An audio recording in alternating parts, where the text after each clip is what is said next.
قصه ای از کابل، نفسهایی که گم شدند. صبح هنوز کامل روشن نشده بود. اذان از دور شنیده می شد و کابل آرام آرام بیدار می شد. اما چیزی که قبل از آفتاب بیدار شده بود دود بود. دود در کوچه ها خوابیده بود، روی بام ها، لای شاخه های خشک درخت ها، آنقدر نزدیک که انگار می شد با دست لمسش کرد. مرد در خانه را باز کرد. خواست یک نفس عمیق بکشد، اما همان نفس اول سینه‌اش را سوزاند. سرفه کرد، نه از سرما، نه از هوا، بلکه از دود بود. او تنها نبود. در همان لحظه هزاران نفر در کابل همین نفس را کشیدند، همین سوزش را حس کردند و بی آنکه چیزی بگویند رفتند دنبال زندگیشان. در خانه ها بخاری ها روشن بود. زغال می سوخت، پلاستیک می سوخت، هرچی پیدا می شد می سوخت. نه برای خراب کردن شهر، بلکه برای زنده ماندن. اما هر شعله یک تکه از آسمان کابل را می بلعید.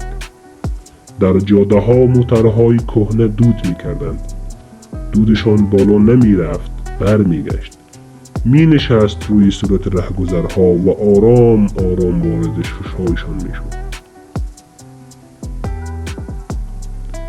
کابل میان کوه ها گیر مانده است. نه باد دارد که این هوا را ببرد، نه راهی برای نفس تازه.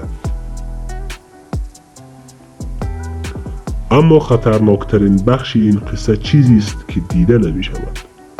ذرات بسیار ریز، کوچکتر از آنچه چشم ببیند، وارد ششها می شوند. بعد وارد خون و آرام بی صدا آسیب می زنند. اول سرفه، بعد تنگی نفس، بعد درد سینه و سالها بعد بیماری. کودکی شب از خواب می پرد، سرفه می کند. مادر فکر می کند سرما خورده. اما مشکل سرما نیست، مشکل هواست.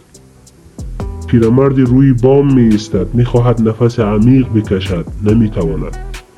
آرام می گوید دیگر مثل سابق نیست. حق دارد، هوا دیگر مثل سابق نیست.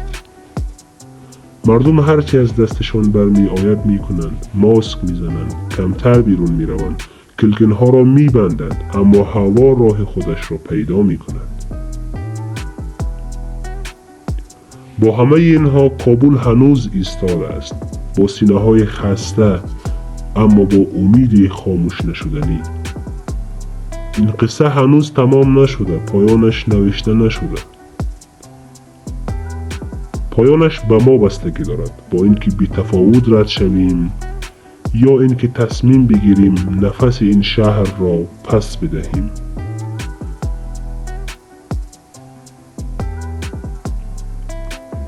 اگر امروز کاری نکنیم، فردا همین دود راوی زندگی ما خواهد بود.